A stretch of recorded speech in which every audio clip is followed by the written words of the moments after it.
For those of you that I haven't had the pleasure of meeting, my name is Richard Robinson. Like Vlad, I am a managing partner of Oystercatchers. The panel that we had, the section that we had to look at today was the best client agency partnership. So there's two sides, obviously, to every relationship, and it's the best fusion of both of those elements. Now, you've obviously met some of the other judges this evening, but I can tell you that I've got the absolute top team of judges. We have got 4 judges, one of which, and especially with regards to the comment earlier on, is Adrienne, who cannot be with us this evening. Adrienne is the top cheese of oil, working for BP Castrol. She sends her apologies this evening. She wants to be here, and I think we could all testify that Adrienne kicked our asses shamelessly all the way through the judging, and I know that if we don't do her judgment and don't do her justice this evening, then she's going to kill me. So I'm going to let the 3 judges introduce themselves, and I'm going to start, Ben, with yourself. Hello, I'm Ben. I left the world of retail earlier on this year. I've joined the world of hospitality, so enjoying the change. Currently looking after the master brand at IHG and also Hotel Indigo, which, by the way, is a very nice hotel you might like to stay in when you're travelling the world. But that's me. Then we have John. Hello everyone, I'm John Norton, Head of Retail Trading for the Royal British Legion. I look after all of their retail merchandise, such as their pins and brooches and all of the nice things that Suki said earlier. And previous to that, I was Head of Trading at Macmillan Cancer Support. Matthew. Hi everyone, I'm Matthew Williams. Until recently I was the Marketing Director for chocolates at Mondelez International. Look after brands like Cadbury and other brands, and before you asked me later at the bar, I didn't steal half the triangles of Toblerone. Thank you. All of us are quite excited about this category because we looked at all 4 of them, and it is the area that I think not the most effort gets put into, in the sense that as clients, I'm fortunate I've been a client and I've been agency side, it's really we looked at the responsibility that clients have to making the best partnership, and also looking at agencies and what their responsibility is to making the best partnership. We also all came in with no criteria, no idea what it was that we were going to expect. We kind of had ideas about longevity to begin with, or empathy, or humanity. And the first thing that we had to do was have quite an argumentative discussion about what we felt the criteria were going to be for the very best of the best client agency partnerships. So if you could move on. And Ben, you've got up to explain the first 2 that you chose.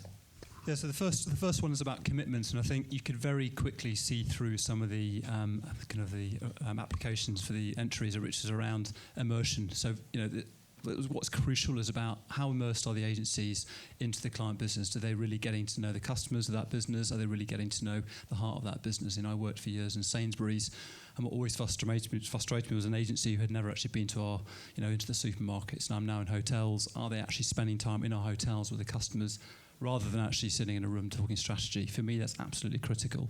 And also, it's all levels of the business. We don't want agencies who have just signed a deal with an MD over lunch. This has got to be about the marketing execs right the way through the top, who are working very closely with the clients. And you could very quickly see through a lot of the award entries, a nice letter signed by a CEO and MD.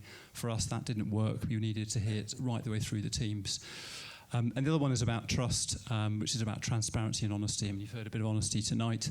There's nothing more frustrating than an agency who, isn't transparent, or might hide rate cards, who might not, they'll only talk to senior execs in the business.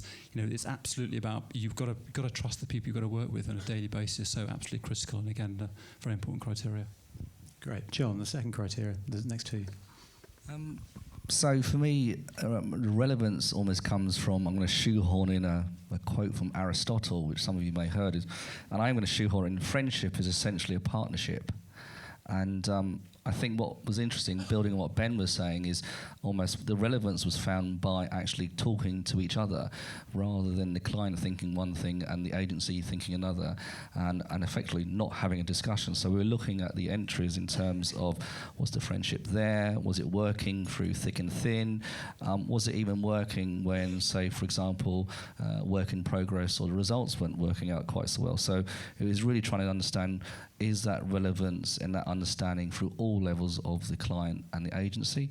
And then we looked at agility, and in that sense, another common theme that came out was with these great partnerships, it was almost like a great marriage, and it needed trust and honesty and collaboration and a real sense to do things. And then from that, the agility did come to be able to be nimble and then to work quickly. So certainly for me, those are the two aspects that came through on the judging day. And Matthew, your final two. I know number 6 is your favourite.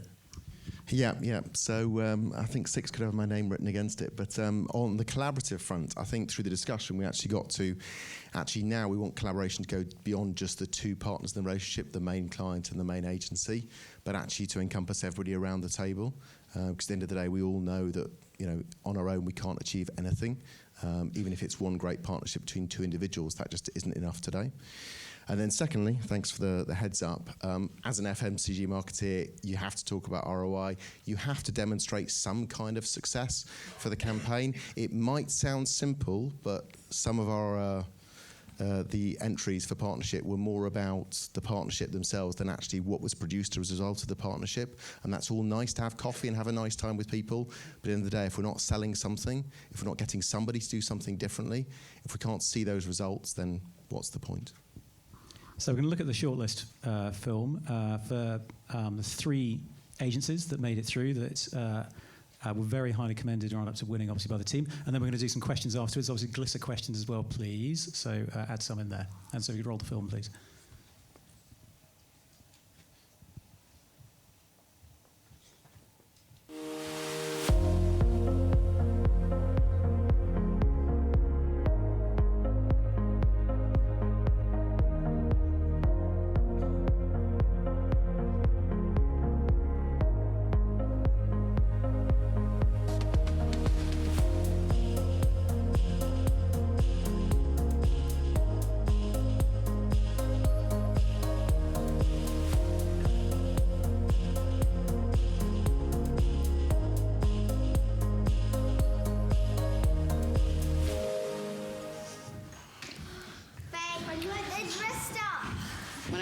And I'm a surgeon in the NHS. My name's Lauren and I'm a pilot in the Royal Air Force. My name's Lucy, I'm a firefighter in the London Fire Brigade.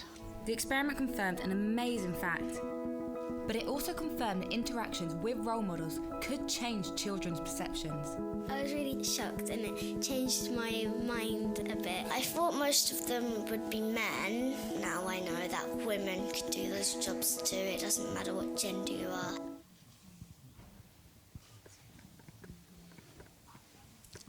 Brilliant. So we've got 3 partnerships which are in the offing. One is MullenLowe with Inspiring the Future, one is Mother with IKEA, and the third is Now and Into. Now, Ben, I'm going to come to you with the first question, which is, overall, from all of the entries that we're looking at, what struck you most about the partnerships that you were looking at? It was a bit of a tough one, was it's a new category. And if I'm honest, we actually had to reject quite a lot of them straight off because a lot of them, there was some great work and quite emotional work, but I think they kind of showed what they did, so they showed the end kind of campaign, but didn't actually show how they went about it. Didn't describe the relationships, how they built the relationships, how they worked together with the clients. So they didn't really answer the brief, albeit I guess the brief was quite open initially. So maybe a learning for next year. So that was one. Very surprising number of entries about social causes. Seemingly the category was all about let's show the goodwill work that we do, be it pro bono or with some nice charities, working in partnerships with our clients and charities. Again, we were looking, and Adrienne was here in the room saying, where are the commercial campaigns? Where's the stuff that I want to be seeing at Castrol? Where's the stuff I want to be seeing, selling chocolate? So again, this wasn't all about social causes at all. And the other one was really, just a lack of results, actually showing, even some of the ones on the board here. We knew they'd been successful, but the entries didn't show the results that they'd seen and actually what the commercial success was. So those are the 3 takeouts. Great. John, from your side, what did you love? What was the stuff that you were getting excited about, or you heard the rest of the team getting excited about, without naming any names? It was interesting because, just to echo what Ben was saying, that it was interesting to see that with the varied approach that there were some really good entries, but it almost ranged from disappointingly poor right through to what I'd call an excellence, what something that I wanted to take away, and their way of working that I wanted to almost enlist into all of the agencies that the Legion uses.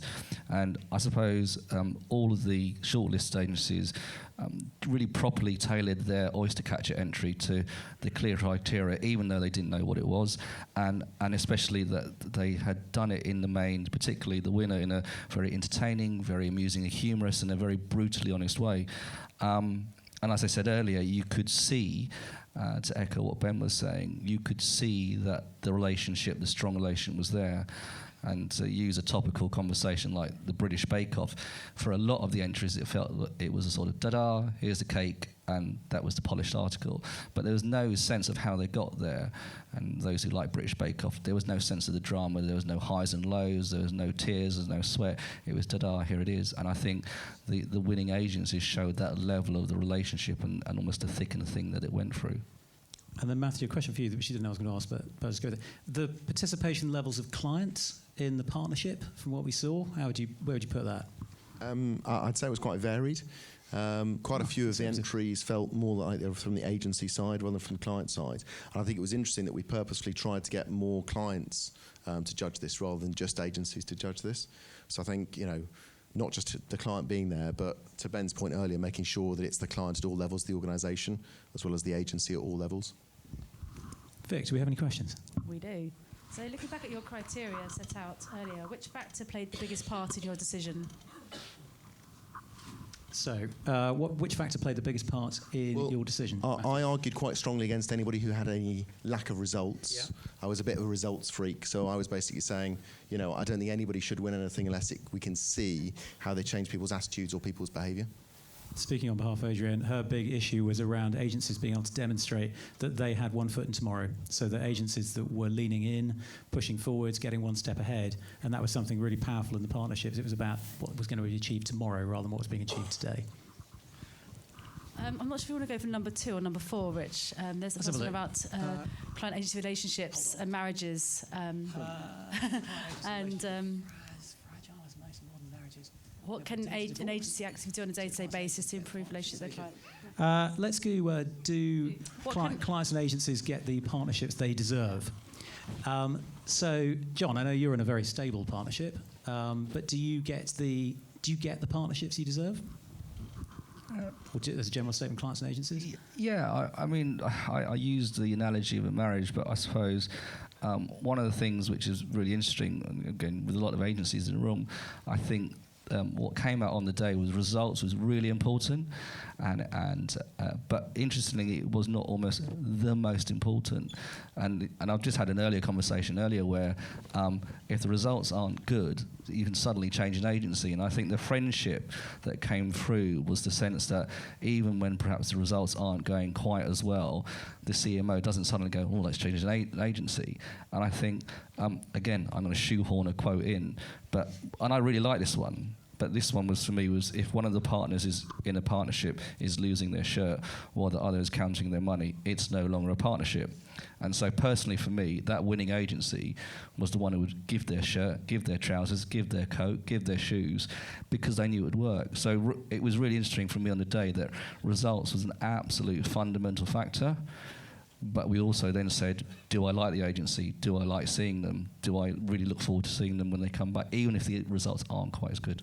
Brilliant. Thank you. I think I would just add, for me, the answer is yes. It's like any relationship. It's about what you both put into the relationship. The more you put in, the more you're telling your agency about your business, getting them to understand it. I, on a monthly basis, will be telling my agencies how the business is performing. It's nothing to do with the direct brief, but they get to know the beat and the pulse of the customer and the business, and it's absolutely critical, and they get a lot out of it. So, yes. The only thing I'd add, Richard, is I think the question about is a marriage doomed to end is a particularly topical one. I think in my career in marketing over the last 18 years, I've noticed that more and more relationships are up for pitch. I think that's actually the reason why we've got partnership as one of the award criteria today. Because the reality is, unless your partnership is really good, the automatic instinct of most client agencies will be to repitch it. So actually the onus is on proving why the existing partnership is really good. Otherwise the default now is just let's repitch and see what else we can get by rolling the dice. Great, thank you. Okay, so we've got 3 partnerships. So Matthew, would you like to... We've got a special accommodation we have a runner-up, and we have a winner.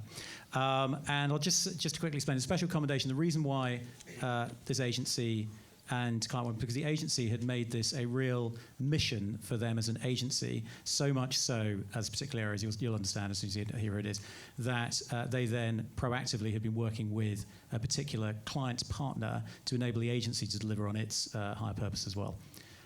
So our special accommodation this evening is MullenLowe and Inspiring the Future.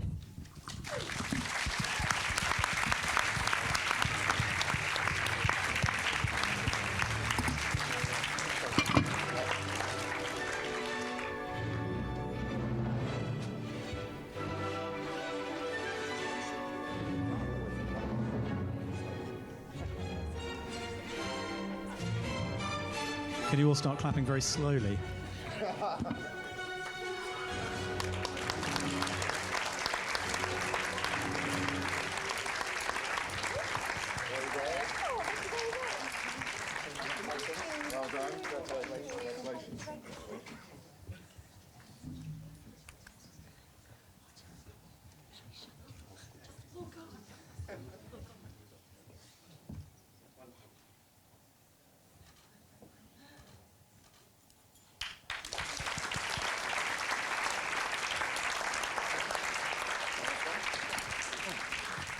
You get 2 trophies, not 1 trophy, because there's 2 of you in the partnership.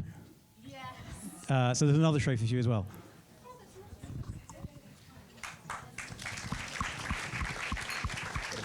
I know. Okay, John, if you'd like to reveal who the runner-up is. And the runner-up is Mother and IKEA.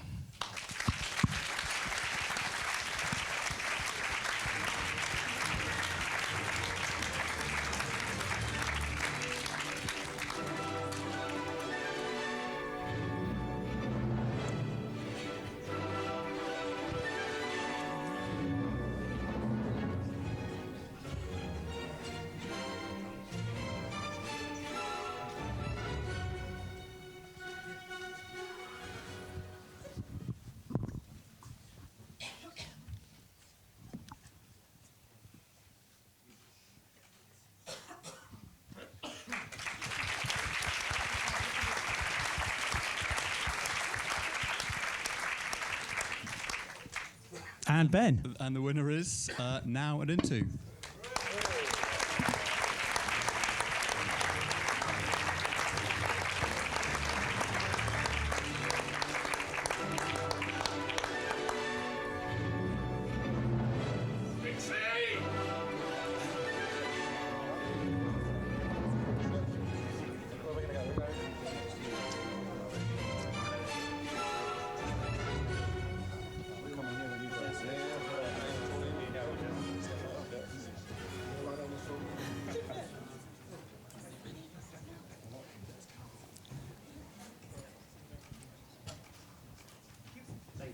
Well done. Thank you.